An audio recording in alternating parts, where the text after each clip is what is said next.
Cunha visita primeiro á lonxa que continuou posteriormente no mercado municipal coa realización dun xogo educativo no que aprenderon sobre alimentación saudable e a participación nun show cooking, escolares de Ribeira tomaron parte esta mañá no programa Capitán Mareas, impulsado polo grupo Vegalse Eroski para promover o consumo de produtos do mar entre a poboación infantil. O taller asistiron tamén diversas autoridades locais, entre as que se atopaban varios patróns maiores e representantes do Concello das Confrarías da zona, así como tamén o propio conselleiro do Mar, Alfonso Villares.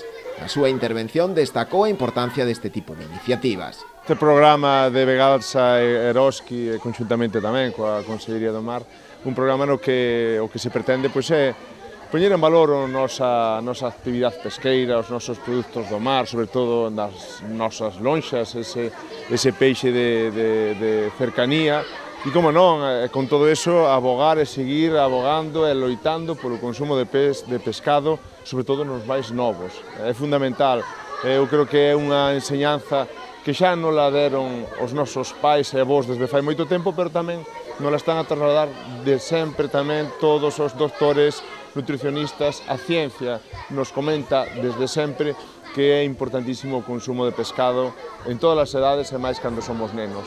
Unha fonte de riqueza de ácidos graxos, omega 3, de vitaminas, de proteínas de altísima calidad.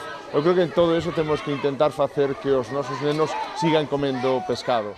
O proxecto Capitán Mareas, impulsado por Vegalse Eroski, continuará ao longo deste mes de maio por diferentes localidades galegas e asturianas.